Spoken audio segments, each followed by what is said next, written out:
हाँ जी प्यारे साथियों, सत श्री अकाल सारिਆਂ ਨੂੰ। ਤੇ ਆਪਾਂ ਕਰਦੇ ਆ ਜਿਓਗ੍ਰਾਫੀ ਦੀ ਕਲਾਸ ਸਟਾਰਟ। ਤੇ ਮੈਂ ਇੱਕ ਵਾਰੀ ਰਿਪੀਟ ਕਰਦਾ ਕਿ ਜਿਓਗ੍ਰਾਫੀ ਜਿਹੜੀ ਆਪਾਂ ਕਿਹੜੀ ਕਲਾਸ ਦੀ ਕਰਦੇ ਪਏ ਆ, ਆਪਾਂ NCERT ਦੇ ਅਕੋਰਡਿੰਗ 7ਵੀਂ ਕਲਾਸ ਦੀ ਜਿਓਗ੍ਰਾਫੀ ਕਰਦੇ ਪਏ ਆ ਹਿੰਦੀ ਮੀਡੀਅਮ ਦੇ ਵਿੱਚ। ਤੇ ਇਹ ਮੇਰੀਆਂ ਕਲਾਸਾਂ ਜਿਹੜੀਆਂ ਵਾ ਹੈਗੀਆਂ ਵਾ PSTET ਵਾਲੇ ਬੱਚਿਆਂ ਲਈ ਤੇ CTET ਵਾਲੇ ਬੱਚਿਆਂ ਲਈ। CTET ਵਾਲਿਆਂ ਲਈ ਤਾਂ ਹੈਲਪਫੁਲ ਹੈਗੀਆਂ ਹੀ ਆ, ਪਰ PSTET ਵਾਲਿਆਂ ਲਈ ਇੱਕ ਮੈਂ ਖਾਸ ਤਰੀਕੇ ਦੇ ਨਾਲ ਕਰਵਾ ਰਹੀ ਆ।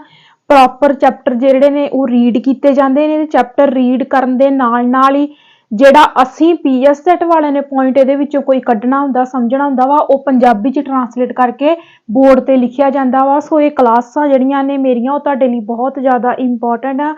SST ਜਿਹੜੀ ਆ ਸਾਰੀ ਦੀ ਸਾਰੀ ਮੈਂ NCERT ਤੋਂ ਕਰਵਾ ਰਹੀ ਆ। ਤੇ ਜਦੋਂ ਆਪਾਂ ਆਏ ਵਾਲੀ ਬੁੱਕ ਆ 7ਵੀਂ ਕਲਾਸ ਦੀ ਜਿਓਗ੍ਰਾਫੀ ਦੀ ਹਮਾਰਾ पर्यावरण, ਇਹਦੇ ਆਪਾਂ 4 ਚੈਪਟਰ ਕਰ ਚੁੱਕੇ ਆ। ਮੈਂ ਇੱਕ ਵਾਰੀ ਰਿਪੀਟ ਕਰ ਦਿੰਦੀ ਆ, ਠੀਕ ਆ। 6ਵੀਂ ਕਲਾਸ ਦੀ ਜਿਓਗ੍ਰਾਫੀ ਵੀ ਆਪਾਂ ਕੰਪਲੀਟ ਕਰ ਚੁੱਕੇ। 1 ਲਾਈਨਰ ਕੁਐਸਚਨ ਉਹਦੇ ਆਪਾਂ ਸਾਰੇ ਕਵਰ ਕੀਤੇ ਸੀ। पहला चैप्टर पर्यावरण ਆਪਾਂ कर चुके हैं। हमारी पृथ्वी के अंदर दूजा चैप्टर ये भी ਆਪਾਂ कर चुके हैं। हमारी बदलती पृथ्वी तीजा चैप्टर ये भी ਆਪਾਂ फिनिश कर चुके हैं। ਤੇ अपना चौथा चैप्टर हैगा वायु, ये भी ਆਪਾਂ कर चुके हैं। ਤੇ अपना 5वां चैप्टर हैगा वा जल। ਅੱਜ ਆਪਾਂ 5ਵੇਂ चैप्टर ਤੇ पहुंच चुके हैं। ਤੇ 5ਵਾਂ चैप्टर अपना हैगा आ, 5ਵਾਂ चैप्टर अपना हैगा आ जल, ठीक है। ਤੇ ਇਹਨੂੰ ਆਪਾਂ ਰੀਡ ਕਰਾਂਗੇ ਤੇ ਬਾਕੀ ਜਿਹੜੇ ਪੁਆਇੰਟ ਜ਼ਰੂਰੀ ਨੇ ਆਪਣੇ ਲਈ ਉਹਨੂੰ ਆਪਾਂ ਪੰਜਾਬੀ 'ਚ ਟਰਾਂਸਲੇਟ ਕਰਕੇ ਪੜਾਂਗੇ, ਠੀਕ ਹੈ। ਚਲੋ ਆਪਾਂ ਸਟਾਰਟ ਕਰਦੇ ਆਂ। ਸਾਰਿਆਂ ਨੂੰ ਯਾਦ ਆ ਨਾ ਅੱਜ ਕੀ ਆ? 8 ਪੋਹ ਦੇ ਦਿਨ ਕੀ ਹੋਇਆ ਸੀ? ਚਮਕੌਰ ਸਾਹਿਬ ਦਾ ਯੁੱਧ ਹੋਇਆ ਸੀ ਔਰੰਗਜ਼ੇਬ ਦੇ ਨਾਲ। ਸ਼੍ਰੀ ਗੁਰੂ ਗੋਬਿੰਦ ਸਿੰਘ ਜੀ ਦਾ 10 ਲੱਖ ਫੌਜ ਦੇ ਛੱਕੇ ਛੜਾਤੇ ਸੀ ਗੁਰੂ ਗੋਬਿੰਦ ਸਿੰਘ ਜੀ ਦੀ ਫੌਜ ਨੇ। ਪਤਾ ਨਾ, ਇਤਿਹਾਸ ਦੀ ਨੌਲੇਜ ਵੀ ਜ਼ਰੂਰ ਰੱਖਿਆ ਕਰੋ, ਸਿੱਖ ਧਰਮ ਦੇ ਨਾਲ ਵੀ ਜ਼ਰੂਰ ਜੁੜੇ ਰਹਿਣਾ ਆਪਣੇ ਸਿੱਖ ਇਤਿਹਾਸ ਦੇ ਨਾਲ, ਠੀਕ ਹੈ। ਆਪਣਾ ਇੱਕ ਵਾਰੀ PSTET ਦਾ ਪੇਪਰ ਹੋ ਜੇ ਤੇ ਉਸ ਤੋਂ ਬਾਅਦ ਆਪਾਂ ਪੰਜਾਬ ਹਿਸਟਰੀ ਸ਼ੁਰੂ ਕਰਾਂਗੇ, ਜਿਹੜੀ ਕਿ ਵੈਸੇ ਵੀ ਸਾਡਾ ਫਰਜ਼ ਬਣਦਾ ਤੇ ਸਾਨੂੰ ਪਤਾ ਹੋਣੀ ਚਾਹੀਦੀ, ਅਸੀਂ ਉਹਦੇ ਹੱਕਦਾਰ ਆ, ਠੀਕ ਆ। ਤੇ ਆਪਾਂ ਪਹੁੰਚਦੇ ਆ 5ਵੇਂ ਚੈਪਟਰ ਤੇ। 5ਵਾਂ ਚੈਪਟਰ ਹੈਗਾ ਵਾ ਜਲ। ध्यान ना सुनना वा, पॉइंट में वही बोलूंगी जेडे अपने लिए जरूरी ने। कहते कि जल के बारे में सोचने पर आपके मस्तक में क्या चित्र बनते हैं? आप नदी, जल प्रभात, वर्षा की रिमझिम, अपने नल के जल के बारे में सोचने लगते हैं। बच्चे वर्ष से भरे गड्ढे में कागज की नाव तैराकर बहुत खुश होते हैं। दोपहर तक गड्ढे में जमा जल गायब हो जाता है, वह जल कहाँ चला जाता है कुछ पता नहीं लगता। सूर्य के ताप के कारण जल वाष्पित हो जाता है, ठंडा होने पर जल वाष्प संघनित होकर बादलों का रूप ले लेता है। यहाँ से यह वर्षा हिम अथवा सहम मिस्ट के रूप में धरती या समुद्र पर नीचे गिरता है। जिस प्रकार में जल लगातार अपने स्वरूप को बदलता रहता है और महासागरों, वायुमंडल एवं धरती के बीच चक्कर लगाता है, उसको जल चक्कर कहते हैं। ध्यान ना समझो जल चक्कर की है, ठीक है। पॉइंट अपना पहला की निकल के सामने आया? जल चक्कर। जल चक्कर की आ? जल चक्कर ਇਹ ਆ ਵੀ ਪਾਣੀ ਜਿਹੜਾ ਵਾ, ਜਿਹੜੇ ਧਰਤੀ ਦੀ ਸਤਹ ਤੇ ਜਿਹੜਾ ਪਾਣੀ ਆ, ਠੀਕ ਆ, ਉਹ ਗਰਮ ਹੋ ਕੇ ਵਾਸ਼ਪੀਕਰਨ ਦਾ ਰੂਪ ਰਹਿ ਕੇ, ਜਾਂ ਤੁਸੀਂ ਭਾਫ ਲਿਖ ਲਓ, ਠੀਕ ਆ। ਮੈਂ ਇੱਥੇ ਲਿਖ ਦਿੰਨੀ ਆ ਵਾਸ਼ਪੀਕਰਨ ਲਿਖ ਦਿੰਨੀ ਆ। ਤੇ ਜਾਂ ਤੁਸੀਂ ਤੁਹਾਨੂੰ ਜਿਹੜਾ ਵੀ ਪੁਆਇੰਟ ਸੌਖਾ ਲੱਗਦਾ, ਵਾਸ਼ਪੀਕਰਨ ਹੋ ਗਿਆ, ਭਾਫ ਹੋ ਗਿਆ, ਠੀਕ ਆ। ਭਾਫ ਦੇ ਰੂਪ ਦੇ ਵਿੱਚ ਇਹ ਕੀ ਹੋਇਆ? ਉੱਪਰ ਉੱਠਿਆ। ਉੱਪਰ ਉੱਠਣ ਤੋਂ ਬਾਅਦ ਉੱਪਰ ਜਾ ਕੇ ਸੰਘਣਾ ਹੋਇਆ। ਸੰਘਣਾ ਹੋਣ ਤੋਂ ਬਾਅਦ, ਠੀਕ ਆ, ਤੇ ਫਿਰ ਕੀ ਹੋਇਆ? ਸੰਘਣਾ ਆਇਆ, ਠੀਕ ਆ। ਸੰਘਣਾ ਹੋਣ ਤੋਂ ਬਾਅਦ ਇਹਨੇ ਮੀਂਹ ਦਾ ਮੌਸਮ ਧਾਰਨ ਕਰ ਲਿਆ, ਜਾਂ ਇੱਥੇ ਤੁਸੀਂ ਜਲਕਣ ਵੀ ਲਿਖ ਸਕਦੇ ਹੋ, ਠੀਕ ਆ। ਇਹਨੇ ਕਿਹੜਾ ਰੂਪ ਧਾਰਨ ਕਰ ਲਿਆ? ਜਲਕਣਾਂ ਦਾ ਰੂਪ ਧਾਰਨ ਕਰ ਲਿਆ, ਠੀਕ ਆ। ਜਲਕਣਾਂ ਦਾ ਰੂਪ ਧਾਰਨ ਕਰ ਲਿਆ। ਜਲਕਣਾਂ ਦਾ ਰੂਪ ਧਾਰਨ ਕੀਤਾ ਤੇ ਫਿਰ ਇਹ ਧਰਤੀ ਤੇ ਇਸੇ ਹੀ ਪਾਣੀ ਨੇ ਕੀ ਪਾਇਆ? ਮੀਂਹ ਪਾਇਆ। ਯਾਨੀ ਕਿ ਇਹੋ ਹੀ ਪਾਣੀ ਪਹਿਲਾਂ ਭਾਫ ਬਣ ਕੇ ਉੱਪਰ ਉੱਠਿਆ, ਉੱਪਰ ਜਾ ਕੇ ਸੰਘਣਾ ਆਇਆ, ਬੱਦਲਾਂ ਦਾ ਰੂਪ ਧਾਰਨ ਕੀਤਾ, ਠੀਕ ਆ। ਇਹਨੇ ਕੀ ਕੀਤਾ? ਬੱਦਲਾਂ ਦਾ ਰੂਪ ਧਾਰਨ ਕੀਤਾ ਤੇ ਬੱਦਲਾਂ ਤੋਂ ਫਿਰ ਹਵਾ, ਜਲਕਣਾਂ ਦਾ ਰੂਪ ਧਾਰਨ ਕੀਤਾ ਤੇ ਫਿਰ ਧਰਤੀ ਤੇ ਵਰਖਾ ਦੇ ਰੂਪ ਦੇ ਵਿੱਚ ਡਿੱਗ ਗਿਆ। ਜਦੋਂ ਫਿਰ ਦੁਬਾਰੇ ਧਰਤੀ ਤੇ ਆ ਗਿਆ, ਫਿਰ ਗਰਮ ਹੋ ਕੇ ਉੱਪਰ ਉੱਠੂਗਾ, ਭਾਫ ਉੱਠੂਗੀ। ਤਾਂ ਇਹ ਸਾਰਾ ਦਾ ਸਾਰਾ ਜਿਹੜਾ ਸਰਕਲ ਆ, ਇਹਨੂੰ ਕੀ ਕਹਿ ਦਿੰਦੇ ਆ? ਜਲ ਚੱਕਰ। ਇਹ ਸਾਡੇ ਲਈ ਬਹੁਤ ਹੀ ਜ਼ਿਆਦਾ ਇੰਪੋਰਟੈਂਟ ਆ। ਇਹ ਤੁਹਾਨੂੰ ਇਹਦਾ ਸੀਕੁਐਂਸ ਜਿਹੜਾ ਵਾ ਪਤਾ ਹੋਣਾ ਚਾਹੀਦਾ ਵਾ, ਠੀਕ ਆ। ਉਸ ਤੋਂ ਬਾਅਦ ਚਲੋ ਇਹ ਹੋ ਗਿਆ ਸਾਡਾ ਜਲ ਚੱਕਰ ਦਾ ਪੁਆਇੰਟ। ਫਿਰ ਇਹ ਕਹਿੰਦੇ ਆ, ਕਹਿੰਦੇ ਕਿ हमारी पृथ्वी थलशाला के समान है, जो जल शताब्दियों पूर्व उपस्थित था वही आज भी मौजूद है। जिस जल का प्रयोग आज हम हरियाणा के खेत में सिंचाई के लिए कर रहे हैं, हो सकता है कि वह सैकड़ों वर्ष पहले अमेज़न नदी में बहता हो। ठीक है, पानी आ जिहड़ा कहण दा भाव उन्हां दे कि पानी जिहड़ा वा जिहड़ा मतलब इत्थे ते इन्हां ने हरियाणे दी गल कीती, आपां किसी भी इलाके दी गल कर लईए, ਉਹ ਪਾਣੀ ਕਿੱਥੋਂ ਕਿੱਥੋਂ ਆਇਆ ਕਿੱਥੋਂ ਨਹੀਂ ਆਇਆ ਕਿਹੜੀਆਂ ਨਦੀਆਂ ਦੇ ਵਿੱਚੋਂ ਨਿਕਲ ਕੇ ਆਇਆ। ਸੋ ਇਹ ਗੱਲ ਕੀਤੀ ਆ। ਉਸ ਤੋਂ ਬਾਅਦ ਇਹਨਾਂ ਨੇ ਦੋ ਤਰ੍ਹਾਂ ਦੇ ਜਲ ਦੀ ਗੱਲ ਕੀਤੀ ਆ। ਇੱਕ ਹੁੰਦਾ ਵਾ ਅਲਵਣ, ਠੀਕ ਆ, ਇਸ ਤਰੀਕੇ ਦੇ ਨਾਲ ਉਹਨਾਂ ਨੇ ਲਿਖਤਾ ਵਾ। ਇੱਕ ਹੋ ਗਿਆ ਅਲਵਣ ਜਲ ਤੇ ਦੂਜਾ ਹੋ ਗਿਆ ਲਵਣਤਾ। ਠੀਕ ਆ, ਇੱਕ ਹੋ ਗਿਆ ਲਵਣਤਾ। ਠੀਕ ਆ, ਜਿਹੜਾ ਅਲਵਣ ਜਲ ਆ ਉਹ ਹੁੰਦਾ ਵਾ ਵਰਤਣਯੋਗ, ਜਿਹੜਾ ਪਾਣੀ ਵਰਤਣਯੋਗ ਆ, ਯਾਨੀ ਕਿ ਜਿਹਦੇ ਵਿੱਚ ਨਮਕ ਵਗੈਰਾ ਨਹੀਂ ਹੈਗਾ, ਜਿਹਦੇ ਵਿੱਚ ਨਮਕ ਵਗੈਰਾ ਜਿਹੜਾ ਵਾ ਨਹੀਂ ਹੈਗਾ। ਪਰ ਜਿਹੜਾ ਲਵਣਤਾ ਵਾ, ਲਵਣਤਾ ਦਾ ਮਤਲਬ ਇਹ ਆ ਵੀ ਜਿਹੜਾ ਪਾਣੀ ਆ ਵਰਤਣਯੋਗ ਨਹੀਂ ਆ, ਜਿਹੜਾ ਪਾਣੀ ਵਰਤਣਯੋਗ ਨਹੀਂ ਆ, ਜਿਹਦੇ ਵਿੱਚ ਬਹੁਤ ਹੀ ਜ਼ਿਆਦਾ ਕਹਿ ਲੋ ਵੀ ਖਾਰਾਪਣ ਆ ਤੇ ਜਿਹਦੇ ਵਿੱਚ ਨਮਕ ਦੀ ਜਿਹੜੀ ਆ ਬਹੁਤ ਹੀ ਜ਼ਿਆਦਾ ਬਹੁਤਾਤ ਆ, ਉਹ ਲਵਣਤਾ ਜਲ। ਜਿਹੜੇ ਪੰਜਾਬ ਵਾਲੇ ਬੱਚੇ ਜਿਨ੍ਹਾਂ ਨੇ ਸੀਟੈਟ ਦਾ ਪੇਪਰ ਦੇਣਾ, ਏਦਾਂ ਦੇ ਸ਼ਬਦ, ਕਿਉਂਕਿ ਉੱਥੇ ਸਿਰਫ ਤਾਂ ਸਿਰਫ ਹਿੰਦੀ ਹੋਊਗੀ ਜਾਂ ਇੰਗਲਿਸ਼ ਹੋਊਗੀ, ਐਸਐਸਟੀ ਦੇ ਵਿੱਚ ਪੰਜਾਬੀ ਨਹੀਂ ਮਿਲੂਗੀ, ਪਤਾ ਨਾ ਤੁਹਾਨੂੰ ਇਸ ਚੀਜ਼ ਦਾ। ਸੋ ਇਹ ਵਾਲੇ ਸ਼ਬਦ ਜਿਹੜੇ ਨੇ, ਜਿਹੜੇ ਮੈਂ ਦੱਸ ਰਹੀ ਹਾਂ, ਤੁਹਾਡੇ ਸੀਟੈਟ ਵਾਲਿਆਂ ਲਈ ਬਹੁਤ ਹੀ ਜ਼ਿਆਦਾ ਹੈਲਪਫੁਲ ਨੇ ਤੇ ਅਸੀਂ ਜਿਹੜੇ ਪੀਐਸਟੈਟ ਵਾਲੇ ਆ ਉਹਨਾਂ ਲਈ ਤੇ ਫਿਰ ਸਾਡੇ ਲਈ ਹੈ ਹੀ ਹੈ ਆ। ਸੋ ਜਿਨ੍ਹਾਂ ਨੇ ਸੀਟੈਟ ਦਾ ਪੇਪਰ ਦੇਣਾ ਉਹਨਾਂ ਲਈ ਇਹਨਾਂ ਸ਼ਬਦਾਂ ਦੀ ਜਾਣਕਾਰੀ ਜਿਹੜੀ ਉਹਨਾਂ ਦੀ ਨੌਲੇਜ ਵਧੂਗੀ ਵੀ ਅਲਵਣ ਕਿਹਨੂੰ ਕਹਿੰਦੇ ਆ। ਹੁਣ ਕਹਿੰਦੇ ਕਿ ਇਸ ਚੈਪਟਰ ਦੇ ਵਿੱਚ ਕਹਿੰਦੇ ਕਿ ਇੰਨੀਆਂ ਨਦੀਆਂ, ਇੰਨੇ ਮਹਾਸਾਗਰ, ਭਾਰਤ ਤਿੰਨ ਪਾਸਿਆਂ ਤੋਂ ਪਾਣੀ ਦੇ ਨਾਲ ਘਿਰਿਆ ਵਾ, ਫਿਰ ਵੀ ਇਹ ਕਹਿੰਦੇ ਆ ਕਿ ਇੰਨਾ ਪਾਣੀ ਹੋਣ ਦੇ ਬਾਵਜੂਦ ਵੀ ਆਖਰ ਪਾਣੀ ਦੀ ਕਮੀ ਕਿਉਂ ਮਹਿਸੂਸ ਹੁੰਦੀ ਆ, ਕਿਉਂ ਪਾਣੀ ਘੱਟ ਆ? ਕਿਉਂਕਿ ਜਿਹੜਾ ਵਰਤਣਯੋਗ ਪਾਣੀ ਆ ਉਹ ਸਾਡੇ ਕੋਲ ਘੱਟ ਆ। ਅਲਵਣ ਪਾਣੀ ਜਿਹੜਾ ਵਾ ਉਹ ਘੱਟ ਆ, ਪਰ ਜ਼ਿਆਦਾਤਰ ਪਾਣੀ ਜਿਹੜਾ ਵਾ ਲਵਣਤਾ ਵਾਲਾ ਵਾ, ਯਾਨੀ ਕਿ ਜ਼ਿਆਦਾਤਰ ਪਾਣੀ ਜਿਹੜਾ ਵਾ ਖਾਰਾ ਵਾ, ਜ਼ਿਆਦਾਤਰ ਪਾਣੀ ਨਮਕੀਨ ਵਾਲਾ ਵਾ, ਜਿਹੜਾ ਕਿ ਸਾਡੀ ਵਰਤੋਂ ਦੇ ਵਿੱਚ ਨਹੀਂ ਆਉਂਦਾ। ਕਲੀਅਰ ਹੋਇਆ ਨਾ ਪੁਆਇੰਟ? ਇਹ ਕਹਿੰਦੇ ਆ अलवण जल के मुख्य स्रोत नदी, ताल स्रोत एवं हिम नदी है। महासागरों एवं समुद्रों का जल लवणीय होता है। इससे अधिकांश नमक सोडियम क्लोराइड या खाने में उपयोग किया जाने वाला नमक होता है। समझ लगी ना? ठीक है। उस तो बाद इन्होंने कुछ सोर्स दसे आ नदियां दियां, ठीक है, मैप दसिया होया वा, इहदे बारे चलो आपां अगे जाके पढ़ लांगे। उस तो बाद ये कहंदे आ हम सभी जानते हैं कि पृथ्वी की सतह का 3/4 भाग जल से ढका हुआ है। दसिया ना मैं कि 3 पासियां तो 3/4, यानी कि इस तरीके दे नाल इत्थे भी पानी, इत्थे भी पानी, इत्थे भी पानी, 3 पासियां तो ਜਿਹੜਾ ਅਸੀਂ पानी दे नाल घिरे हुए हैं। फिर कहते हैं कि यदि धरती पर थल की अपेक्षा जल अधिक है तो अनेक देशों में जल की कमी का सामना क्यों करना पड़ता है। मैं हुणे तुहानूं दस्सिया भी इहदा कारण की आ, क्योंकि वरतणयोग पानी जिहड़ा ओह घट आ ते ज्यादातर पानी जिहड़ा समुद्रां महासागरां दा वा ओह की आ खारा वा। फिर ये कहते हैं लवणता 1000 ग्राम जल में मौजूद नमक की मात्रा होती है। महासागर की औसत लवणता 35 भाग प्रति 1000 ग्राम है। यानी कि प्रति ग्राम के हिसाब के नाल जे आपां गल करिए, उन्होंने लवणता दसी है प्रति ग्राम के हिसाब के नाल पानी दे विच खारापन कितना हुंदा वा 35%। एनसीईआरटी दे विच दस्सिया वा, ठीक है। उन्होंने 1000 ग्राम मात्रा, कहते 1000 ग्राम मात्रा जिहड़ी आ खारेपन दी हुंदी आ, ठीक है, खारेपन दी हुंदी आ किहदे विच? समुद्री पानी दे विच, ठीक है। 1000 ग्राम मात्रा, ठीक है, 1000 ग्राम मात्रा जिहड़ी आ ओह समुद्रां दे विच कादी हुंदी आ? खारेपन दी हुंदी आ, ठीक है, खारेपन दी हुंदी आ। देखो साइड ते उन्होंने लिखिया, मैं हाईलाइट भी कीता वा, ठीक है।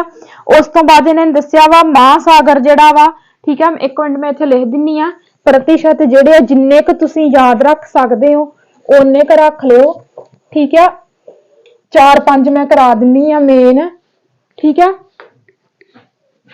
जिहड़ा साडे महासागरां दा पानी आ, जिहड़ा साडे महासागरां दा पानी आ ओह इन्हां ने दस्सिया आ 97.3। एक मिनट, क्या पृथ्वी पर मौजूद संपूर्ण जल हमारे लिए उपलब्ध है? निम्नलिखित तालिका में जल वितरण का प्रश्न। हाँ हाँ ठीक है, 97% ਜਿਹੜਾ ਵਾ ਮਹਾਸਾਗਰਾਂ ਦਾ ਪਾਣੀ ਆ। ਪੁਆਇੰਟ ਨੂੰ ਤੁਸੀਂ ਨੋਟ ਕਰਦੇ ਜਾਓ।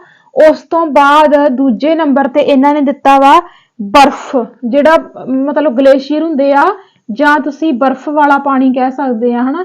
ਬਰਫ਼ ਵਾਲਾ ਜਿਹੜਾ ਪਾਣੀ ਹੈ ਤੁਸੀਂ ਕਹਿ ਸਕਦੇ ਆ, ਉਹਦੀ ਪ੍ਰਤੀਸ਼ਤ ਇਹਨਾਂ ਨੇ ਦੱਸੀ ਆ 0.0.0, ठीक है, 0.2.0, ठीक है। उस तो बाद तुसी मैं 4-5 करवा देनी, तुसी याद रख लो। भूमिगत जल, ये बहुत इंपॉर्टेंट है। जिहड़ा भूमिगत जल आ, भूमिगत पानी है जिहड़ा, वो किन्ने प्रतिशत आ, वो इन्हां ने दस्सिया आ 0.68, ठीक है, 68%, 0.68। उस तो बाद 4-5 आपां मेन कर लेने आ। फिर दस्सिया झीलों दा जल, ठीक है, झीलां हुंदियां जिहड़ियां, ठीक है, झीलां दा जल जिहड़ा, झीलां दा पानी जिहड़ा वा टोटल वो किन्ने परसेंट आ, वो साडे हैगा वा 0.009, ठीक है। इस तरीके दे नाल तुसीं ने याद रखना वा, ठीक है। NCERT दे विच बहुत सोहणे तरीके दे नाल दस्सिया वा। उस तो बाद इन्हां ने दस्सिया आ नमकीन झीलां किन्नियां वा। गल कादी हो रही आ? इंडिया दी हो रही आ। नमकीन झीलां किन्नियां वा भारत दे विच, इन्हां ने दस्सियां आ नमकीन झीलां सेम ही आ, ठीक है, 0.009, ठीक है। ਇਹਦਾ मतलब की निकल के आया भी झीलों का पानी भी इन्ना ते नमकीन झीलों का पानी भी इन्ना। कुल मिला के सानू की पता लग गया भी जड़ियां झीलां वा उन्हां सारियां दा पानी की होऊगा, खारा होऊगा। फिर इन्हां ने वायुमंडल दा दस्सिया वा। वायुमंडल दे बारे किन्ना दस्सिया इन्हां ने? वायुमंडल जल दे बारे इन्हां ने दस्सिया आ 0.019, ठीक है।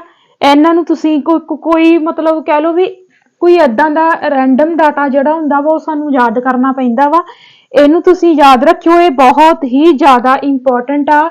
ਤੇ ਕੁੱਲ ਨਦੀਆਂ ਦਾ ਪਾਣੀ ਇਹਨਾਂ ਨੇ ਦੱਸਿਆ ਵਾ 100%, ठीक है। ਇਹ ਡਾਟਾ ਜਿਹੜਾ ਵਾ ਰੈਂਡਮ ਡਾਟਾ ਜਿਹੜਾ ਵਾ ਤੁਸੀਂ ਨੇ ਯਾਦ ਤੁਹਾਨੂੰ ਰੱਖਣਾ ਪੈਣਾ ਵਾ। ਵੈਸੇ ਮੈਂ ਦੱਸ ਦਿੰਦੀ ਹੁੰਨੀ ਆ ਵੀ ਕਿਸੇ ਚੀਜ਼ ਨੂੰ ਕਿਸ ਤਰੀਕੇ ਦੇ ਨਾਲ ਯਾਦ ਰੱਖ ਸਕਦੇ ਆ, पर ਜਿਹੜਾ ਐਦਾਂ ਦਾ ਡਾਟਾ ਵਾ ਉਹ ਤੁਹਾਨੂੰ ਯਾਦ ਰੱਖਣਾ ਹੀ ਪੈਣਾ ਵਾ। ਮੈਂ ਤੁਹਾਨੂੰ ਦੱਸ ਦਿੰਨੀ ਇਹਦੇ ਵਿੱਚ ਤੁਸੀਂ ਕਿਹੜਾ ਯਾਦ ਰੱਖਣਾ। ਮਹਾਸਾਗਰਾਂ ਦਾ ਪਾਣੀ ਜ਼ਰੂਰ ਚੇਤੇ ਰੱਖਣਾ ਵਾ, ਬਰਫ਼ਾਂ ਵਾਲਾ ਕੋਈ ਜ਼ਰੂਰੀ ਨਹੀਂ ਹੈ। ਭੂਮੀਗਤ ਪਾਣੀ, ਆਹ ਦੋ ਤੇ ਤੁਸੀਂ ਯਾਦ ਹੀ ਰੱਖਣੇ ਆ, ਤੇ ਝੀਲਾਂ ਵਾਲਾ ਯਾਦ ਰੱਖ ਲਿਓ, ਠੀਕ ਆ। ਤੇ ਨਮਕੀਨ ਝੀਲਾਂ ਵਾਲਾ ਵੀ ਸੇਮ ਹੀ ਆ, ਤੇ ਝੀਲਾਂ ਵਾਲਾ ਵੀ ਸੇਮ ਹੀ ਆ। बस हो गया, याद रह की गया, ठीक है। उस तो बाद अगे आ जाओ। फिर कहते आ इजराइल के मृत सागर में 340 ग्राम प्रति लीटर लवणता होती है। हाँ वेखो कि इन्ना ज्यादा खारा पानी, ठीक है। इन्हां ने दस्सिया वा इजराइल दा एक मृत सागर, ठीक है, इजराइल दा एक मृत सागर आ, ठीक है। ओहदे विच उन्हां ने कहा वा किन्ने ग्राम? 340 ग्राम लवणता, ठीक है, 340 ग्राम खारापन लिख दिन्नी आ, ठीक है। 340 ग्राम खारापन किन्ने पानी दे विच?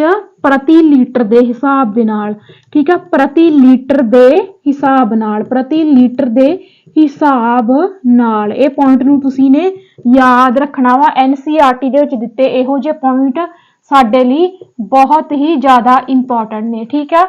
इजराइल दा मृत सागर जिहड़ा वा उहदे विच प्रति लीटर दे हिसाब नाल 340 ग्राम खारापन मिलदा वा जां नमक मिलदा। तुसीं जो भी जिस तरीके दे नाल तुहानूं वधिया लगदा वा तुसीं लिख सकदे आ। उस तो बाद इन्हां ने एक बच्चों की क्रियाकलाप दिता वा, एक्टिविटी दित्ती आ कि कुछ थोड़े जे पानी दे विच जिहड़ा वा तुसीं नमक पाओ, 1 चम्मच पाओ, फिर ਵਧਾਈ जाओ, 2 चम्मच पाओ, 3 चम्मच पाओ, ते तुसीं की देखोगे? तुसीं देखोगे कि पानी जिहड़ा वा बहुत ही ज्यादा खारा हुंदा जाऊगा, ठीक है। ते हुंदा भी की जाऊगा कि पानी संघना हुंदा जाऊगा, जिन्ना तुसी पानी दे विच ज्यादा नमक पाउंदे जाओगे पानी उन्ना ज्यादा संघना हुंदा जाऊगा। ते उथों की निकल के एक्टिविटी चो सामने आऊगा भी वो पानी साडे वरतन योग नहीं रहूगा। ये एक्टिविटी उन्होंने बच्चों के वास्ते दित्ती आ। उस तो बाद अगे आ जाओ महासागरी प्रचरण। कहते कि समुद्री तट पर नंगे पैर चलने से कुछ जादुई सी अनुभव होती है। पुलिन पर नम भालू, ठंडी पवन, समुद्री पक्षी, वायु में लवणीय गंध एवं लहरों का संगीत सब कुछ सम्मोहित करने वाला प्रतीत होता है। ताल एवं झील के शांत जल के विपरीत महासागरीय जल हमेशा गतिमान रहता है। यह कभी शांत नहीं रहता। महासागरों की गतियों को इस प्रकार वर्गीकृत कर सकते हैं जैसे तरंगे, ज्वार भाटा एवं धाराएं। निकल के साडे की सामने आया, एक साडे की ने समुंदर ने जिन्हां असी सागर कह दिन्ने आ, ठीक है। ते एक साडे की ने, एक साडे हैगे आ महासागर, एक की हैगे आ साडे महासागर।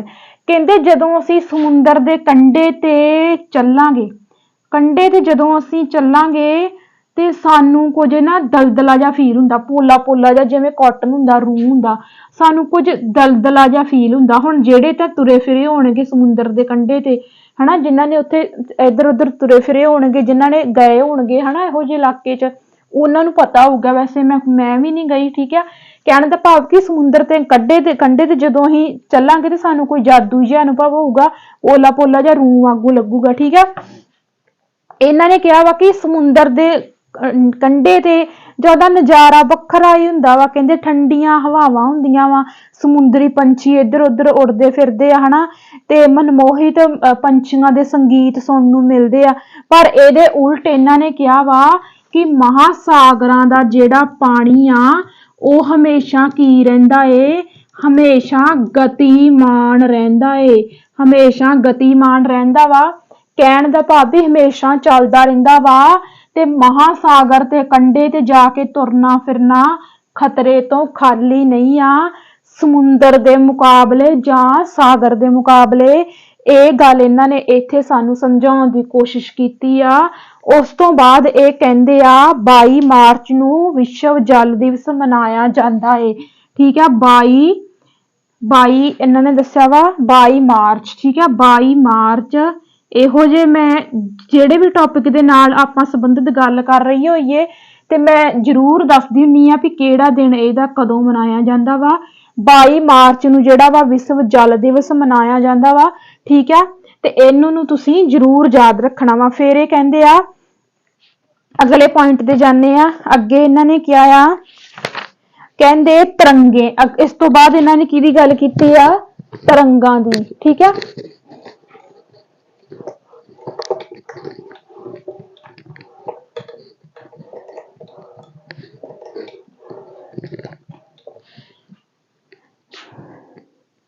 तरंगां बारे ये कहंदे आ समुद्री तट पर गेंद से खेलते समय जब गेंद जल में गिर जाती है तो क्या होता है, यह दृश्य बहुत ही मनोरंजक होता है। जदों असीं पानी दे विच कुछ बॉल जां गेंद सुट्टांगे ते पानी तां नूं की हुंदा वा, जंप करदा वा जां बुड़कदा वा, हना।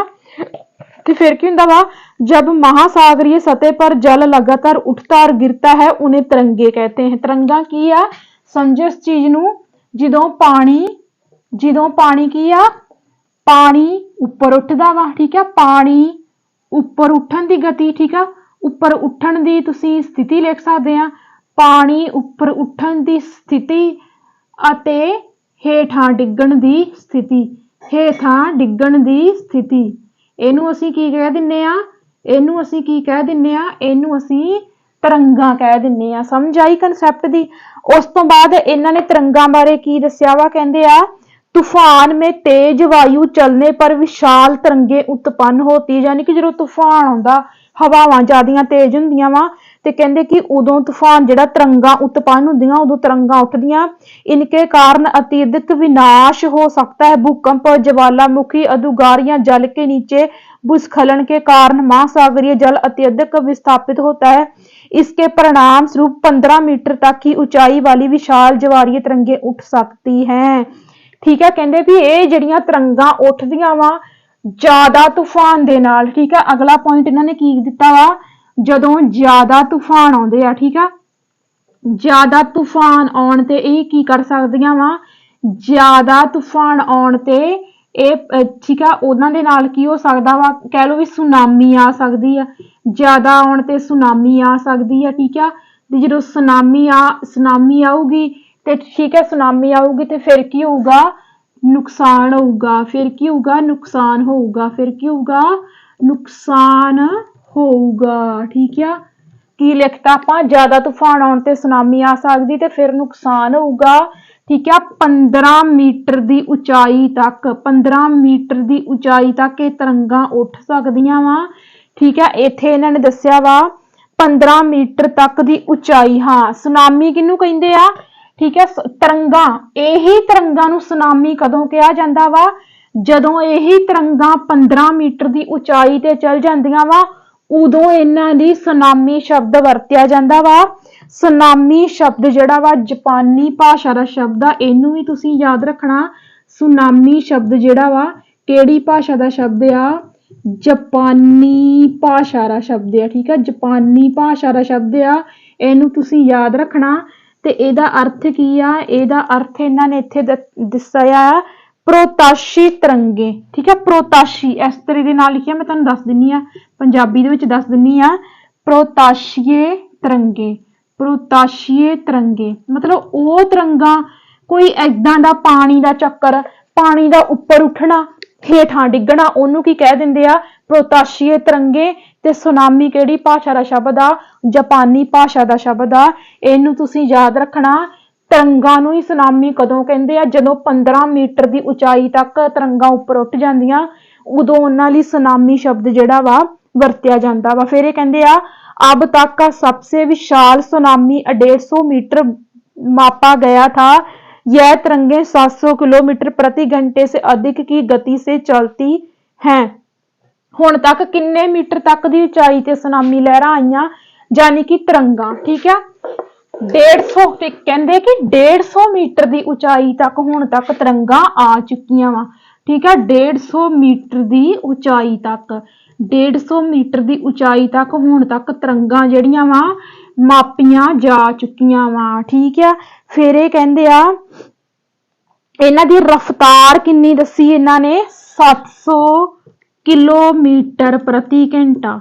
700 ਕਿਲੋਮੀਟਰ ਪ੍ਰਤੀ ਘੰਟਾ ਇਹਨਾਂ ਦੀ ਰਫ਼ਤਾਰ ਦੱਸੀ ਆ NCERT ਦੀ ਬੁੱਕ ਦੇ ਵਿੱਚ। ਇਹ ਡਾਟਾ ਤੁਹਾਡੇ ਲਈ ਬਹੁਤ ਹੀ ਜ਼ਿਆਦਾ ਜ਼ਰੂਰੀ ਆ। ਫਿਰ ਇਹ ਕਹਿੰਦੇ ਆ, 2004 के सुनामी से भारत के तटीय क्षेत्रों में अत्यधिक विनाश हुआ था।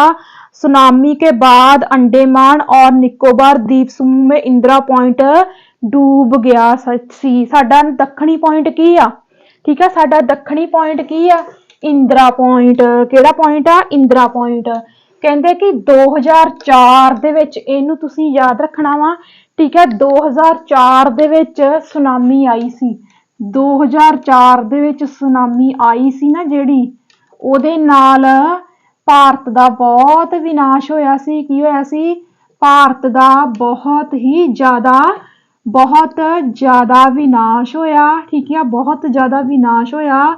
ਤੇ ਫਿਰ ਹੋਇਆ ਕਿ ਭਾਰਤ ਦਾ ਜਿਹੜਾ ਇੰਦਰਾ, ਠੀਕ ਹੈ, ਇੰਦਰਾ ਕੌਲ ਪੁਆਇੰਟ ਆ ਨਾ, ਜਿਹੜਾ ਇੰਦਰਾ ਕੌਲ ਪੁਆਇੰਟ ਆ, ਨਹੀਂ ਇੰਦਰਾ ਕੌਲ ਨਹੀਂ, ਕੱਲਾ ਇੰਦਰਾ। ਠੀਕ ਆ, ਜਿਹੜਾ ਇੰਦਰਾ ਪੁਆਇੰਟ ਆ ਹਨਾ, ਜਿਹੜਾ ਇੰਦਰਾ ਪੁਆਇੰਟ ਆ ਉਹ ਕੀ ਹੋਇਆ ਸੀ, ਡੁੱਬ ਗਿਆ ਸੀ। ਇੰਦਰਾ ਪੁਆਇੰਟ ਡੁੱਬ ਗਿਆ ਸੀ ਤੇ ਲੱਭਾ ਹੀ ਨਹੀਂ ਸੀ, ਗੁੰਮ ਹੋ ਗਿਆ ਸੀ ਇੰਦਰਾ ਪੁਆਇੰਟ ਕਿਹੜਾ, ਭਾਰਤ ਦਾ ਦੱਖਣੀ ਬਿੰਦੂ।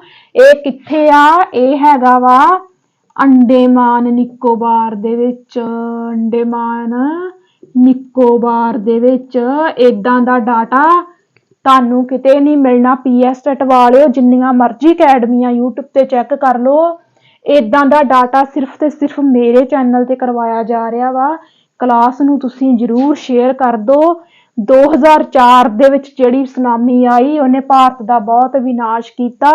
ਇੱਥੋਂ ਤੱਕ ਕਿ ਜਿਹੜਾ ਭਾਰਤ ਦਾ ਦੱਖਣੀ ਬਿੰਦੂ ਆ ਇੰਦਰਾ ਪੁਆਇੰਟ ਅੰਡੇਮਾਨ ਨਿਕੋਬਾਰ ਦੇ ਵਿੱਚ, ਉਹ ਵੀ ਡੁੱਬ ਗਿਆ ਸੀ। ਫਿਰ ਇਹ ਕਹਿੰਦੇ ਆ, 26 दिसंबर 2004 को हिंद महासागर में सुनामी तरंगे अथवा पुरताशीय तरंगे के कारण अत्यधिक विनाश हुआ।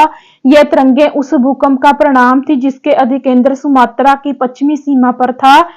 जानी कि अधिकेंद्र मैं तुहानू दस्सिया ही ना, अधिकेंद्र की आ, अधिकेंद्र की है जिथे भूचाल का असर होया। उदगम केंद्र की है जिथों भूचाल शुरू होया। अधिगम केंद्र की है जिथे भूचाल ने शुरुआत की आण के विनाश की।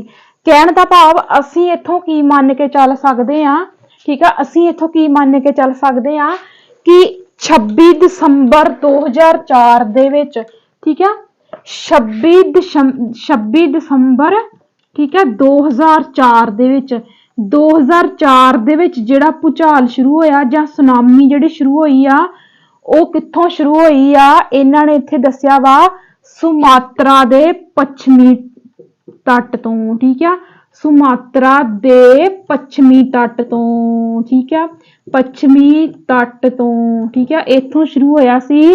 पुछा जा सकदा वा कि जेड़ा 26 दिसंबर 2004 दी जेड़ी सुनामी आई सी कित्थों शुरू हुई सी, सुमात्रा दे पश्चिमी तट तो शुरू हुई सी। इस भूकंप की तीव्रता रिक्टर पैमाने पर 9.0 मापी गई, ठीक है। रिक्टर पैमाना दस्सिया सी ना मैं पिछली क्लास दे विच। रिक्टर पैमाना की है, भूचाल दी तीव्रता नूं मापदा वा, ठीक है, किनू मापदा वा, भूचाल दी तीव्रता नूं मापदा वा। जदों ये भूचाल दी तीव्रता नूं मापदा वा ते जेड़ा ये जेड़ी सुनामी आई सुमात्रा तो शुरू होई ਇਹਦੇ ਵਿੱਚ ਇਹਦੀ किन्नी मापी गई तीव्रता 9.0। पॉइंट क्लियर होया। उस तो बाद कहते भारतीय प्लेट बर्मा प्लेट के नीचे धस गई थी और समुद्री तल के अकरमात गति उत्पन्न हो गई। कहते भारत दियां प्लेटां बर्मा प्लेट दे हेठां धस गईयां सी। महासागरीय तल हमें लगभग 10-20 मीटर तक विस्थापित हो गया और नीचे की दिशा में झुक गया। इस विस्थापन के कारण निर्मित अंतराल को भरने के लिए विशाल मात्रा में महासागरीय जल उसी ओर बहने लगा। फलस्वरूप दक्षिणी एवं दक्षिणी पूर्वी एशिया समुद्री तटों में जल हटने लगा। भारतीय प्लेट के बर्मा की प्लेट के नीचे चले जाने पर जल वापस समुद्र तट की ओर लौटा। यह सुनामी लगभग 800 किलोमीटर घंटे की प्रति वाह वाह वाह भाई वेखो पहला आपां किन्ना कीता सीगा ਜਿਹੜੀ मैं ਆਪਾਂ ਪਹਿਲਾਂ ਦੱਸਿਆ ਸੀ ਉਹਦੀ ਕਿੰਨੀ ਰਫ਼ਤਾਰ ਇਹਨਾਂ ਨੇ ਦੱਸੀ ਸੀ 150 मीटर ਤੇ ਇਹ ਵੇਖੋ ਕਿੰਨੀ ਰਫ਼ਤਾਰ ਦੱਸੀ ਇਹਨਾਂ ਨੇ 800 किलोमीटर प्रति घंटा रफ्तार 800 किलोमीटर प्रति घंटे ਦੀ ਰਫ਼ਤਾਰ ਦੇ ਨਾਲ ਇਹ ਸੁਨਾਮੀ ਆਈ ਸੀ ਤੇ ਫਿਰ ਤੁਸੀਂ ਆਪ ਸੋਚੋ ਵੀ ਕਿੰਨਾ ਨੁਕਸਾਨ ਕੀਤਾ ਹੋਊਗਾ ਠੀਕ ਹੈ 800 किलोमीटर प्रति घंटे ਦੀ ਰਫ਼ਤਾਰ ਦੇ ਨਾਲ ਇਹ ਸੁਨਾਮੀ ਜਿਹੜੀ ਆਈ ਸੀ ਤੇ ਫਿਰ ਤੁਸੀਂ ਸੋਚੋ ਵੀ ਇਹਨੇ ਕਿੰਨਾ ਨੁਕਸਾਨ कीता होगा। फिर कहते वैश्विक बयानों की गति से की जा सकती है और इसके परिणाम स्वरूप हिंद महासागर के कुछ द्वीप पूर्णतः डूब गए। भारतीय सीमा का दूर दक्षिणी बिंदु इंदिरा पॉइंट जो अंडमान निकोबार द्वीप समूह में है डूब गया सी है ना ये तो आप चलो कर ही लिया।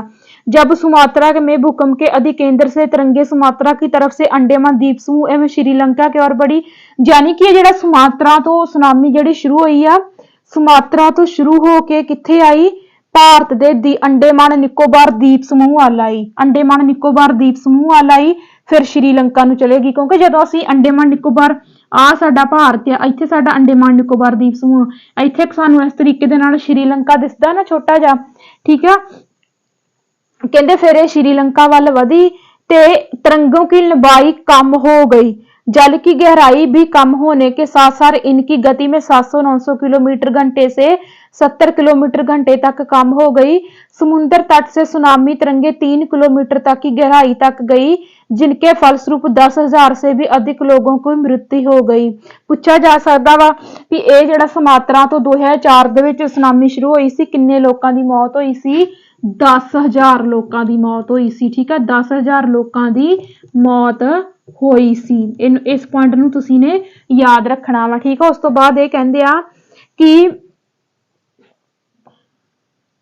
भारत में आंध्र प्रदेश के तटीय प्रदेशों तमिलनाडु केरल पुडुचेरी तथा अंडमान निकोबार द्वीप समूह संविधानिक प्रभावित हुआ यानी कि पॉइंट हुण साडे लई की रह गया इहदे विचों ਪੁੱਛਿਆ ਜਾ ਸਕਦਾ ਕਿ 26 ਦਸੰਬਰ 2004 ਤੋਂ ਜਿਹੜਾ ਸੁਨਾਮੀ ਸ਼ੁਰੂ ਹੋਈ ਸੁਮਾਤਰਾ ਦੇ ਪੱਛਮੀ ਤੱਟ ਤੋਂ, ਉਹਨੇ ਭਾਰਤ ਦੀਆਂ ਕਿਹੜੀਆਂ-ਕਿਹੜੀਆਂ ਸਟੇਟਾਂ ਨੂੰ ਪ੍ਰਭਾਵਿਤ ਕੀਤਾ। ਸਟੇਟਾਂ ਦੇ ਨਾਮ ਲਿਖ ਲਓ। ਪਹਿਲੇ ਨੰਬਰ ਤੇ ਆਂਧਰਾ ਪ੍ਰਦੇਸ਼ ਹੋ ਗਿਆ, ਠੀਕ ਹੈ, ਪਹਿਲੇ ਨੰਬਰ ਤੇ ਆਂਧਰਾ ਪ੍ਰਦੇਸ਼, ਠੀਕ ਹੈ, ਆਂਧਰਾ ਪ੍ਰਦੇਸ਼ ਹੋ ਗਿਆ। ਦੂਜੇ ਨੰਬਰ ਤੇ ਤਾਮਿਲਨਾਡੂ ਹੋ ਗਿਆ, ਤਾਮਿਲਨਾਡੂ ਹੋ ਗਿਆ, ਠੀਕ ਆ। ਤੀਜੇ ਨੰਬਰ ਤੇ ਕੇਰਲ ਹੋ ਗਿਆ, ਠੀਕ ਆ, ਤਾਮਿਲਨਾਡੂ ਹੋ ਗਿਆ, ਆਂਧਰਾ ਪ੍ਰਦੇਸ਼, ਕੇਰਲ ਹੋ ਗਿਆ। ਤੇ ਫਿਰ ਇਹਨਾਂ ਨੇ ਦੱਸਿਆ ਆ ਪੁੱਡੇਚੇਰੀ, ਠੀਕ ਹੈ, ਪੁੱਡੋਚੇਰੀ, ਠੀਕ ਹੈ, ਪੁੱਡੋਚੇਰੀ, ਪੁੱਡੋਚੇਰੀ ਹੋ ਗਿਆ। ਤੇ ਹੋਰ ਪੰਜਵਾਂ ਹੋ ਗਿਆ ਅੰਡੇਮਾਨ ਨਿਕੋਬਾਰ ਦੀਪ ਸਮੂਹ, ਅੰਡੇਮਾਨ ਨਿਕੋਬਾਰ ਦੀਪ ਸਮੂਹ। ਇਹਦੇ ਨਾਲ ਕੀ ਹੋਇਆ ਸੀ, ਇੰਦਰਾ ਪੁਆਇੰਟ ਜਿਹੜਾ ਸੀ ਉਹ ਡੁੱਬ ਗਿਆ ਸੀ, ਠੀਕ ਹੈ। ਇਹ ਤੁਸੀਂ ਯਾਦ ਰੱਖਣਾ, ਇਹ ਜਿਹੜੀਆਂ ਭਾਰਤ ਦੇ ਸਟੇਟ ਸੀ ਇਹਨਾਂ ਨੂੰ ਪ੍ਰਭਾਵਿਤ ਕੀਤਾ ਸੀ ਸੁਮਾਤਰਾ ਵਾਲੀ सुनामी ने। उस तो बाद कहते आ यदि पहले से भूकंप का अनुमान लगाना संभव नहीं है फिर भी बड़ी सुनामी के संकेत 3 घंटे पहले मिल सकते हैं। मोस्ट इंपॉर्टेंट पॉइंट कहते कि सुनामी ਜਾਂ ਭੂਚਾਲ ਦਾ ਅੰਦਾਜ਼ਾ ਲਾਉਣਾ ਜਿਹੜਾ ਵਾ ਉਹ ਮੁਸ਼ਕਲ ਆ, ਅਸੀਂ ਕੋਈ ਅੰਦਾਜ਼ਾ ਨਹੀਂ ਲਾ ਸਕਦੇ। ਪਰ ਕਹਿੰਦੇ ਵੱਡੇ ਵੱਡੇ ਮਹਾਸਾਗਰਾਂ ਦੇ ਵਿੱਚ ਜਿਹੜਾ ਵਾ ਕੁਛ 3 ਘੰਟੇ ਪਹਿਲਾਂ ਪਤਾ ਲੱਗ ਸਕਦਾ ਵਾ, ਠੀਕ ਹੈ। 3 ਘੰਟੇ ਪਹਿਲਾਂ ਜਿਹੜਾ ਵਾ ਇਹ ਦੱਸਿਆ ਇਹਨਾਂ ਨੇ, ਸਾਡੇ ਜਿਹੜੇ ਜਿਓਗ੍ਰਾਫੀਕਲ ਆਪਣੇ ਹੈ ਹੁੰਦੇ ਆ ਜਿਹੜੇ ਸਾਇੰਟਿਸਟ, ਉਹਨਾਂ ਨੇ ਦੱਸਿਆ ਵਾ ਕਿ 3 ਘੰਟੇ ਪਹਿਲਾਂ ਜਿਹੜਾ ਵਾ ਸਾਨੂੰ ਇਹਦੇ 3 ਘੰਟੇ ਪਹਿਲਾਂ ਕੀ ਹੋ ਜਾਂਦਾ ਵਾ, ਇਹਦੇ संकेत मिलने शुरू हो जाते हैं। कि ये संकेत मिलने शुरू हो जाते हैं। प्रशांत महासागर में प्राथमिक चेतावनी की ऐसी प्रणालियां क्रियाशील हैं। कहने का भाव है कि जेड़ा महासागर वड्डा होगा जिथे ज्यादा सुनामियां आउंदियां होणगियां संकेत भी उत्थे मिलणगे। हुण इहदे उल्ट जे कोई इदां दा महासागर जिथे बहुत घट सुनामी आउंदी आ, जिथे कोई खेतर कदी प्रभावित ही नहीं होया, कहते उस थां ते अंदाजा लाउणा मुश्किल आ संकेतां दा।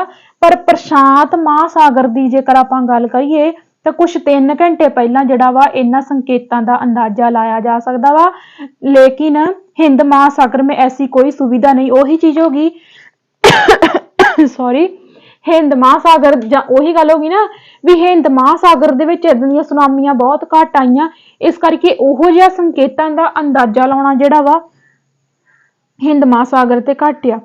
प्रशांत महासागर की तुलना में हिंद महासागर में सुनामी कभी कभी ही आती है। होगी ना गल क्लीयर जिहड़ी मैं तुहानूं हुणे कही भी हिंद महासागर दे विच सुनामियां बहुत घट आईयां, उहदे मुकाबले प्रशांत महासागर दे विच बहुत ही ज्यादा आईयां। फोटोआं भी दित्तियां होईयां उपर, ठीक है, टैलीग्राम ते पूरा चैप्टर सेंड कर दिन्नी आ, ठीक है। उस तो बाद कहते दिसंबर 2004 में जिस सुनामी में दक्षिण एवं दक्षिणी पूर्वी एशिया के तटों पर तबाही मचाई वह पिछले कई 100 वर्ष की संवैधानिक विनाशकारी सुनामी थी।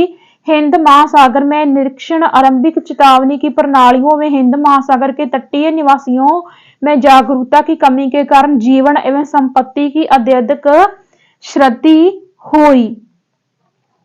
कहण दा की भाव, कहण दा भाव है कि हुण आम लोकां नूं नहीं सी पता, हुण तां लोकी बहुत अवेयर हो गए, पर उदों दी आपां जे गल करिए 2004 दी गल हो रही आ। कहंदे 3 घंटे पहला पता लग जांदा, संकेत मिलने शुरू हो जांदे आ। ये संकेत किहड़े आ? ये संकेत की आ कि जिहड़े महासागरां दे कंढे आ उत्थे पानी घटना शुरू हो जांदा। इस पॉइंट नूं तुसीं समझियो, जिहड़े महासागरां दे कंढे आ उन्हां दे पानी घटना शुरू हो गया जदों प्रशांत महासागर दे विच इन्हां ने क्या, अच्छा प्रशांत महासागर ही है ना, एक मिनट आ,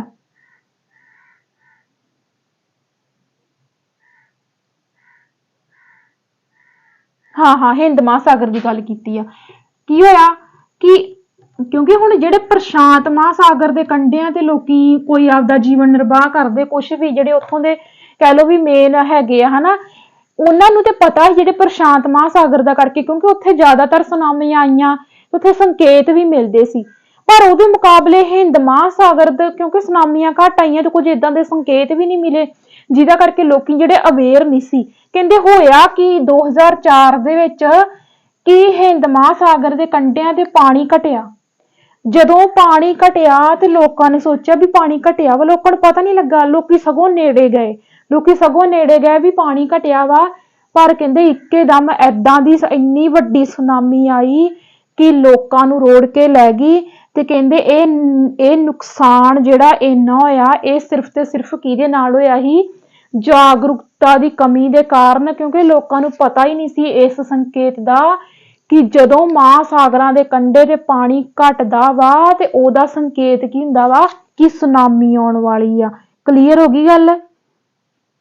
उस तो बाद ये कहंदे आ, हाँ उस तो बाद आपां गल करांगे जवार भाटे दी। तरंगां बारे आपां पढ़ लिया, ठीक है, तरंगां बारे पॉइंट याद रखने आ। उस तो बाद आपां गल करांगे जवार भाटे दी। ये पॉइंट साडे लई बहुत ही ज्यादा इंपॉर्टेंट आ कि जवार भाटे की ने, ठीक है।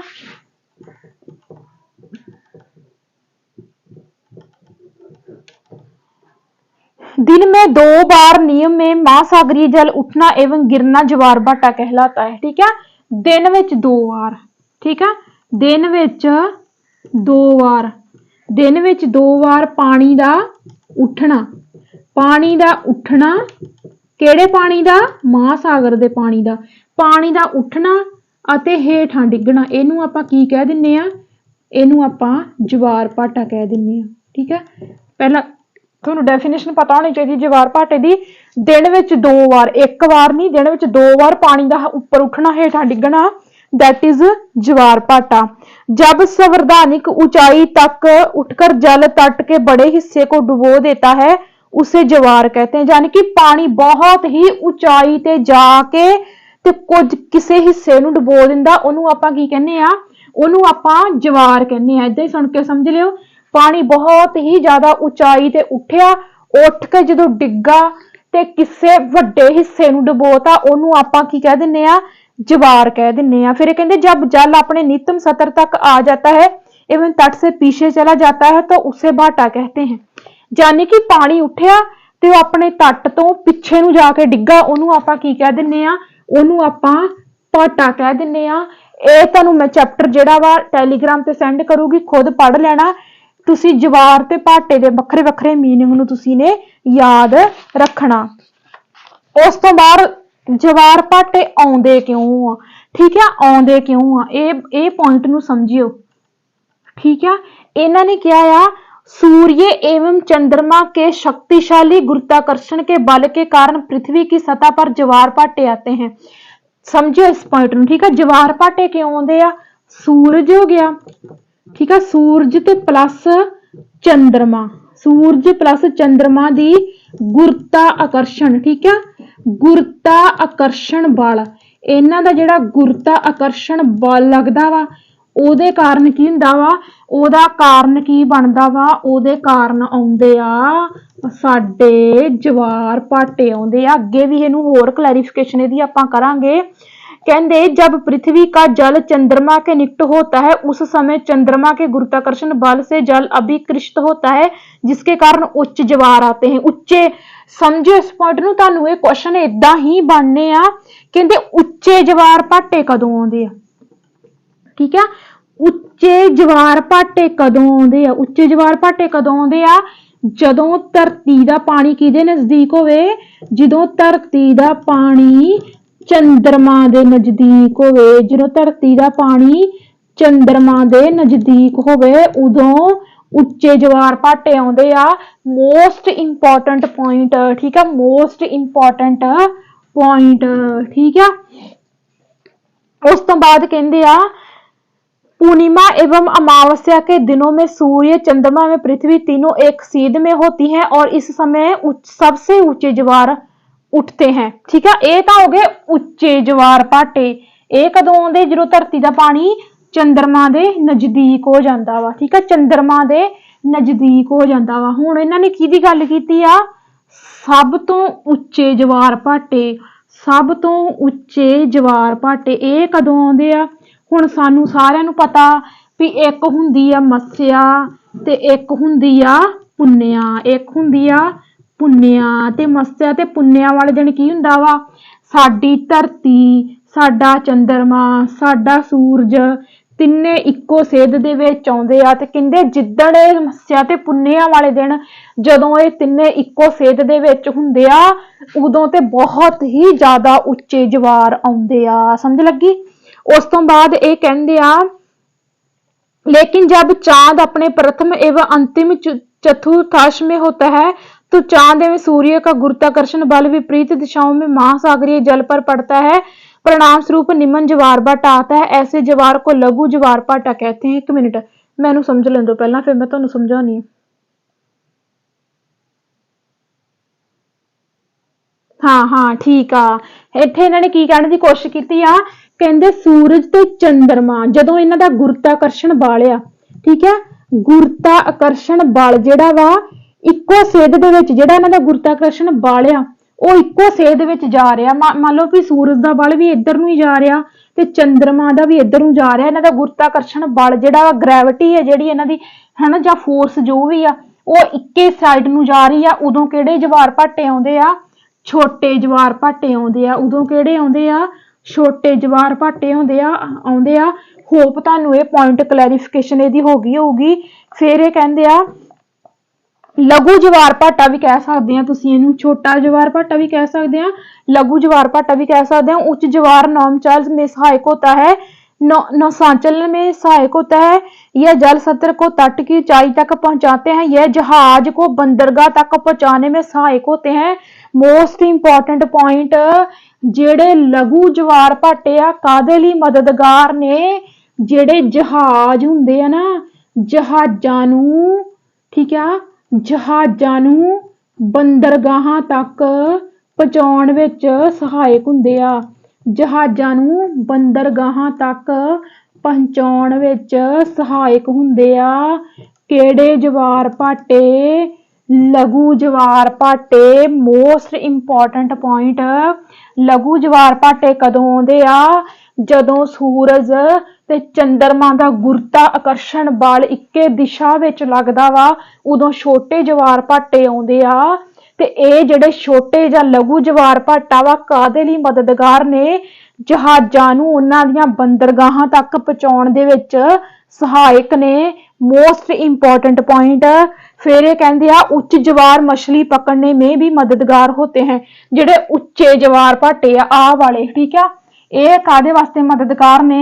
मच्छी पकड़न दे विच, ठीक है, मच्छी पकड़न दे विच ਜਿਹੜੇ ਮਛਵਾਰੇ ਹੁੰਦੇ ਆ ਉਹਨਾਂ ਦੀ ਹੈਲਪ ਕਰਦੇ ਆ ਉੱਚੇ ਜਵਾਰ ਭਾਟੇ। ਇਹਨਾਂ ਨੂੰ ਤੁਸੀਂ ਯਾਦ ਰੱਖਣਾ ਵਾ, ਠੀਕ ਹੈ। ਫਿਰ ਕਹਿੰਦੇ ਆ ਕੀ ਹੁੰਦਾ ਵਾ, ਕਿਉਂਕਿ ਜਦੋਂ ਉੱਚੇ ਜਵਾਰ ਭਾਟੇ ਆਉਣਗੇ ਸਮੁੰਦਰ ਮਹਾਸਾਗਰ ਵਿੱਚ ਲੀਆਂ ਮੱਛੀਆਂ ਕੰਢਿਆਂ ਤੇ ਆ ਜਾਣਗੀਆਂ। ਸਮਝ ਲੱਗੀ ਨਾ ਪੁਆਇੰਟ ਨੂੰ, ਠੀਕ ਹੈ। ਇਸ ਤਰੀਕੇ ਦੇ ਨਾਲ थोड़ा दिमाग ला के समझा करो। फिर ये की कहते हैं इसके फलस्वरूप मछुआरे बिना कठिनाई के मछलियां पकड़ सकते हैं। क्लियर। कुछ स्थानों पर ज्वार भाटे से होने वाले जल के उतार चढ़ाव का उपयोग विस्तृत उत्पन्न करने के लिए किया। हाँ की लिखता इन्होंने, चलो आ पॉइंट कोई गल नहीं, आप जेडे मेन ही वो आप कढ़ ले, ठीक है। उस तो बाद कहते आ वेखो इन्होंने पिक्चर गुरुत्वाकर्षण बल किद्दां लगदा वा धरती सूरज चंद्रमा दा। आ इन्होंने पिक्चर दित्तियां होईयां, बहुत सोहनी क्लैरिफिकेशन कर दियां आ पिक्चर, ठीक है। ते मैं टैलीग्राम ते सेंड करूंगी पूरा चैप्टर। एक बारी खुद भी मेरी कोशिश हुंदी आ भी इत्थे सारा चैप्टर समझण तो बाद तुसीं खुद भी जिहड़ा वा इन्हां नूं पढ़िया करो। उस तो बाद आपां गल करांगे महासागरी धरावां दी। तरंगां पढ़ लियां, जवार भाटा पढ़ लिया, ते हुण आपां गल करांगे ਜਿਹੜੀਆਂ ਧਰਾਵਾਂ ਹੁੰਦੀਆਂ। ਆਪਾਂ ਨੂੰ ਕੁਐਸਚਨ ਆਉਂਦਾ ਹੁੰਦਾ ਨਾ ਇਹਨਾਂ ਵਿੱਚ ਬਹੁਤ, ਗਰਮ ਮਹਾਸਾਗਰ ਧਾਰਾ, ਠੰਡੀ ਜਲ ਧਾਰਾ, ਠੀਕ ਹੈ। ਆਪਾਂ ਕਿਹਦੇ ਬਾਰੇ ਗੱਲ ਕਰਾਂਗੇ? ਮਹਾਸਾਗਰੀ ਧਰਾਵਾਂ, ਠੀਕ ਹੈ। ਮਹਾਸਾਗਰੀ ਧਰਾਵਾਂ, ਮਹਾਸਾਗਰੀ ਧਰਾਵਾਂ। ਪਹਿਲਾਂ ਮੈਂ ਪੜ੍ਹਦੀ ਆ, ਰੀਡ ਕਰਦੀ ਆ, ਫਿਰ ਆਪਾਂ ਇਹਦੇ ਵਿੱਚ ਇੰਪੋਰਟੈਂਟ ਪੁਆਇੰਟ चक लांगे। कहते महासागरीय धाराएं निश्चित दिशा में महासागरीय सतह पर नियमित रूप से बहने वाली जल की धाराएं होती है। महासागरीय धाराएं गर्म या ठंडी हो सकती हैं। सामान्य गर्म महासागरीय धाराएं भूमध्य रेखा के निकट उत्पन्न होती हैं एवं ध्रुवों की ओर प्रभावित होती हैं। ठंडी धाराएं ध्रुवों को उच्च अक्षांशों में उष्णकटिबंधीय या निम्न अक्षांशों की ओर प्रभावित होती हैं। लोम्बाडोर, हाँ समझो पहला इस चीज नूं, ठीक है। ਜਿਹੜੀਆਂ ਧਾਰਾਵਾਂ ਵਾ ਕਹਿੰਦੇ ਮਹਾਸਾਗਰ ਦੇ ਵਿੱਚ ਉੱਠਣ ਵਾਲੀਆਂ ਜਿਹੜੀਆਂ ਧਾਰਾਵਾਂ ਕਹਿੰਦੇ ਦੋ ਤਰੀਕੇ ਦੀਆਂ ਹੋ ਸਕਦੀਆਂ ਵਾ। ਇਹ ਤਾਂ ਗਰਮ ਹੋ ਸਕਦੀਆਂ ਵਾ ਤੇ ਠੰਡੀਆਂ ਵੀ ਹੋ ਸਕਦੀਆਂ ਵਾ, ਦੋਨੋਂ ਤਰੀਕੇ ਨਾਲ ਹੋ ਸਕਦੀਆਂ ਵਾ, ਠੀਕ ਆ। ਫਿਰ ਇਹਨਾਂ ਨੇ ਕੀ ਕਿਹਾ? ਕਹਿੰਦੇ ਭੂਮੱਧ ਰੇਖਾ ਦੇ ਲਾਗੇ, ਭੂਮੱਧ ਰੇਖਾ ਦੇ ਨੇੜਿਓਂ ਉੱਠਣ ਵਾਲੀਆਂ ਜਲ ਧਾਰਾਵਾਂ ਕੀ ਹੋਣਗੀਆਂ? ਕਾਮਨ ਹੀ ਪਤਾ ਵਾ ਸਾਨੂੰ ਵੀ ਗਰਮ ਹੋਣਗੀਆਂ। ਕੀ ਹੋਣਗੀਆਂ? ਗਰਮ ਹੋਣਗੀਆਂ। ਫਿਰ ਇਹ ਕਹਿੰਦੇ ਆ ਕਿ ਜਦੋਂ ਇਹੋ ਜਲ ਧਾਰਾਵਾਂ ਭੂ ਮੱਧ ਤੋਂ ਕਿੱਧਰ ਨੂੰ ਜਾਂਦੀਆਂ ਵਾ? ਧਰੂਆਂ ਵੱਲ ਨੂੰ ਜਾਂਦੀਆਂ ਵਾ। ਜਦੋਂ ਧਰੂਆਂ ਵੱਲ ਜਾਂਦੀਆਂ ਵਾ ਫਿਰ ਇਹਨਾਂ ਨੇ ਕਿਹਾ ਵਾ ठंडी धाराएं ध्रुवों का उच्च अक्षांशों के उष्ण कटिबंध या निम्न अक्षांशों की ओर प्रभावित होती हैं। लोम्बाडोर महासागरी धाराएं शीत जल धाराएं होती है। यानी कि इथों सानू की समझ आई भी भूमध रेखा दे नेड़ियों उठण वालियां ਧਾਰਾਵਾਂ की होणगियां? गर्म होणगियां। ते जदों ये ਧਰੂਆਂ ते पहुंचणगियां, अक्षांशां ते पहुंचणगियां, उदों ये उत्थे जाके ठंडियां हो जाणगियां। ते ਇਹਦੀ ਉਦਾਹਰਨ ਕਿਹੜੀ ਆ? ਇਹਦੀ ਉਦਾਹਰਨ ਹੈਗੀ ਆ ਲੰਬਾਡੋਰ ਮਹਾਸਾਗਰੀ ਧਾਰਾ। ਠੀਕ ਆ, ਲੰਬਾਡੋਰ ਮਹਾਸਾਗਰੀ ਧਾਰਾ। ਫਿਰ ਇਹ ਕਿਹੜੀ ਧਾਰਾ ਹੋਊਗੀ? ਗਰਮ ਹੋਊਗੀ ਕਿ ਠੰਡੀ? ਹਨਾ, ਇਹ ਹੋਊਗੀ ਠੰਡੀ ਜਲ ਧਾਰਾ। ਲੰਬਾਡੋਰ ਮਹਾਸਾਗਰੀ ਧਾਰਾ ਠੰਡੀ ਜਲ ਧਾਰਾ। ਠੀਕ ਆ। ਉਸ ਤੋਂ ਬਾਅਦ ਇਹ ਕਹਿੰਦੇ ਆ जबकि गल्फ स्ट्रीम गर्म जल धारा होती है। समझो। ठीक है, सानू की पूछा इन्हां दा केड़ी ठंडी आ ते केड़ी गर्म आ, ते गल्फ स्ट्रीम केड़ी होगी? कुछ बच्चे ना गल्फ स्ट्रीम शब्द तो अंदाजा ला लेंदे भी ठंडी होगी। नहीं, गलत हो जाऊगा। ये आ गर्म आ। जिहड़ी लोम्बाडोर महासागरी धारा वा वो ठंडी आ, जिहड़ी गल्फ स्ट्रीम आ वो गर्म आ। ठीक आ। ये कहंदे आ महासागरी धाराएं किसी क्षेत्र के तापमान को प्रभावित करती है। भी पॉइंट याद रखना वा भी ये ਜਿਹੜੀਆਂ ਧਾਰਾਵਾਂ ਵਾ ਇਹ ਉੱਥੋਂ ਦੇ ਤਾਪਮਾਨ ਨੂੰ ਪ੍ਰਭਾਵਿਤ ਕਰਦੀਆਂ ਜਿਹੜੇ ਖੇਤਰ ਤੋਂ ਹੀ ਉੱਠੀਆਂ ਜਾਂ ਜਿੱਥੇ ਜਿਹੜੇ ਖੇਤਰ ਤੇ ਪਹੁੰਚੀਆਂ। ਦੋਨੇ ਤਰੀਕੇ ਦੇ ਨਾਲ ਯਾਦ ਰੱਖਣਾ ਵੀ ਤਾਪਮਾਨ ਨੂੰ ਇਹ ਪ੍ਰਭਾਵਿਤ ਕਰਦੀਆਂ।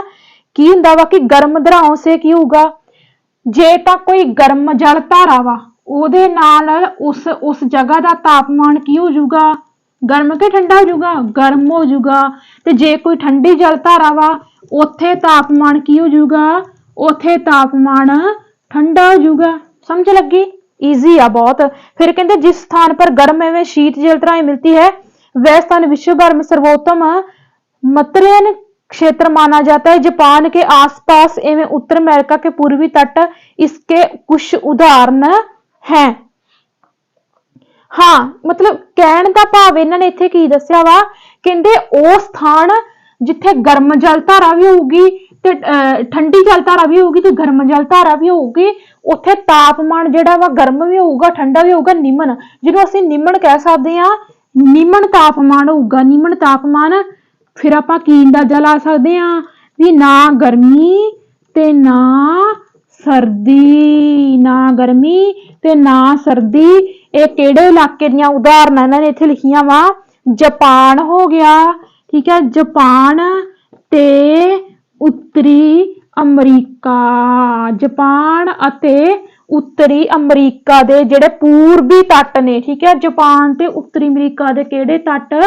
ਪੂਰਬੀ ਤੱਟ ਜਿਹੜੇ ਨੇ ਇਹਦੀਆਂ ਉਦਾਹਰਨਾਂ ਨੇ, ਕਿਉਂਕਿ ਇੱਥੇ ਗਰਮ ਜਲ ਧਾਰਾ ਵੀ ਪਾਈਆਂ ਜਾਂਦੀਆਂ ਨੇ, ਠੰਡੀਆਂ ਜਲ ਧਾਰਾ ਵੀ ਪਾਈਆਂ ਜਾਂਦੀਆਂ ਨੇ, ਤੇ ਤਾਪਮਾਨ ਜਿਹੜਾ ਵਾ ਬਹੁਤ ਸੋਹਣਾ ਬਣਿਆ ਰਹਿੰਦਾ ਵਾ, ਨਾ ਜ਼ਿਆਦਾ ਠੰਡਾ ਤੇ ਨਾ ਜ਼ਿਆਦਾ गर्म। बस चैप्टर फिनिश हो गया। कहते जहां गर्म एवं ठंडी जल धाराएं मिलती है वहां कोहरे वाला मौसम बनता है। भी तुसीं याद रखना जिथे गर्म ते ठंडी जल धारा आपां इहो ही गल कर रहे हैं जापान ते उत्तरी अमरीका। ठीक है, इत्थे इन्हां ने कहा कोहरे वाला मौसम, जिहड़ा कोहरा नहीं पैंदा हुंदा इदां दा कोई मौसम जिहड़ा वा सानू मिलदा वा। बस पॉइंट साडा जिहड़ा हो गया वा क्लीयर। ਤੇ ਇਹ ਸੀ ਸਾਡਾ ਅੱਜ ਦਾ ਚੈਪਟਰ। ਬਹੁਤ ਹੀ ਇੰਟਰਸਟਿੰਗ ਸੀ, ਮੈਨੂੰ ਬਹੁਤ ਵਧੀਆ ਲੱਗਿਆ ਚੈਪਟਰ, ਕਿਉਂਕਿ ਬਹੁਤ ਹੀ ਸੋਹਣੀ ਇੰਟਰਸਟਿੰਗ ਜੀ ਜਾਣਕਾਰੀ ਸਾਨੂੰ ਮਿਲੀ। ਠੀਕ ਹੈ, ਤੇ ਸਾਰੇ ਦੇ ਸਾਰੇ ਪੁਆਇੰਟ ਜਿੰਨੇ ਵੀ ਮੈਂ ਬੋਲੇ, ਠੀਕ ਹੈ, ਤਰੰਗਾਂ ਬਾਰੇ ਪੜ੍ਹਿਆ, ਸੁਨਾਮੀ ਕਦੋਂ ਆਈ, ਕਿੱਥੇ ਆਈ, ਭਾਰਤ ਦੀਆਂ ਕਿਹੜੀਆਂ ਸਟੇਟਾਂ ਨੂੰ ਪ੍ਰਭਾਵਿਤ ਕੀਤਾ, ਤੇ ਜਵਾਰ ਭਾਟੇ ਕੀ ਹੁੰਦੇ ਆ, ਕਿਉਂ ਆਉਂਦੇ ਆ, ਕਦੋਂ ਆਉਂਦੇ ਆ, ਕੀ ਅਸਰ ਪਾਉਂਦੇ ਆ, ਛੋਟਾ ਜਵਾਰ ਭਾਟਾ ਕੀ ਆ, ਵੱਡਾ ਜਵਾਰ ਭਾਟਾ ਕੀ ਆ, ਮਹਾਸਾਗਰੀ ਧਾਰਾਵਾਂ, ਕਿੰਨਾ ਕੁਛ ਆਪਾਂ ਕੀਤਾ। ਇਹ ਸਾਰੇ ਪੁਆਇੰਟ ਜਿਹੜੇ ਨੇ ਤੁਹਾਡੇ ਲਈ ਬਹੁਤ ਹੀ ਜ਼ਿਆਦਾ ਜ਼ਰੂਰੀ ਸੀ, ਬਹੁਤ ਹੀ ਜ਼ਿਆਦਾ ਇੰਪੋਰਟੈਂਟ ਆ। ਤੇ ਇਸੇ ਹੀ ਕਰਕੇ ਤੁਸੀਂ ਕੀ ਕਰਨਾ ਵਾ, ਕਲਾਸ ਨੂੰ ਸ਼ੇਅਰ ਕਰਨਾ ਵਾ, ਦੱਬ ਕੇ ਸ਼ੇਅਰ ਕਰਨਾ ਵਾ, ਸੋਹਣੇ ਸੋਹਣੇ ਕਮੈਂਟ ਕਰਨੇ ਆ ਕਿ ਇਹ ਕਲਾਸ ਤੁਹਾਨੂੰ ਕਿਵੇਂ ਦੀ ਲੱਗੀ, ਤੇ ਇਹਦੀ ਐਕਸਰਸਾਈਜ਼ ਪਲੱਸ ਚੈਪਟਰ ਕਿ ਤੁਸੀਂ ਰੀਡ ਕਰ ਸਕੋ। ਚੈਪਟਰ ਟੈਲੀਗ੍ਰਾਮ ਤੇ ਭੇਜ ਦਿੰਨੀ ਆ, ਇਹਦੀ ਐਕਸਰਸਾਈਜ਼ ਜਿਹੜੀ ਆ ਭੇਜ ਦਿੰਨੀ ਆ, ਤੇ MCQ ਮੈਂ ਬਣਾ ਕੇ ਭੇਜ ਦਿੰਨੀ ਆ। ਉਹਦੇ ਲਈ ਇਦਾਂ ਹੁੰਦਾ ਵਾ ਕਿ 1-2 ਦਿਨ ਦਾ ਟਾਈਮ ਲੱਗ ਜਾਂਦਾ ਹੁੰਦਾ, ਪਰ ਮਤਲਬ ਮੈਂ ਮਿਸ ਨਹੀਂ ਕਰ ਦਿੰਦੀ, ਭੇਜਦੀ ਜ਼ਰੂਰ ਹੁੰਦੀ ਆ। ਠੀਕ ਆ। ਹੁਣ ਤੱਕ ਜਿਹੜੇ ਆਪਣੇ ਪਿਛਲੇ ਚੈਪਟਰ ਹੋਏ ਆ, ਯਾਨੀ ਕਿ ਆਪਾਂ 5 ਚੈਪਟਰ ਕਰ ਚੁੱਕੇ ਹਾਂ, 4 ਚੈਪਟਰ ਆਪਾਂ ਕਰ ਚੁੱਕੇ ਹਾਂ ਤੇ ਉਹਨਾਂ 4 ਦੇ MCQ ਮੈਂ ਆਲਰੇਡੀ ਟੈਲੀਗ੍ਰਾਮ ਤੇ ਭੇਜ ਚੁੱਕੀ ਹਾਂ। ਜੇਕਰ ਤੁਸੀਂ ਅਜੇ ਤੱਕ ਟੈਲੀਗ੍ਰਾਮ ਜੁਆਇਨ ਨਹੀਂ ਕੀਤਾ ਤਾਂ ਤੁਸੀਂ ਟੈਲੀਗ੍ਰਾਮ ਜਿਹੜਾ ਵਾ ਜ਼ਰੂਰ ਜੁਆਇਨ ਕਰੋ। ਉਹਦੇ ਤੁਹਾਨੂੰ ਐਕਸਰਸਾਈਜ਼ ਜਿਹੜੀ ਆ ਸੋਲਵ ਕੀਤੀ ਹੋਈ NCERT ਤੋਂ ਮਿਲ ਜਾਂਦੀ ਆ। ਤੇ ਮਿਲਦੇ ਆ ਆਪਾਂ ਅਗਲੀ ਕਲਾਸ ਦੇ ਵਿੱਚ। ਸਤਿ ਸ੍ਰੀ ਅਕਾਲ ਸਾਰਿਆਂ ਨੂੰ।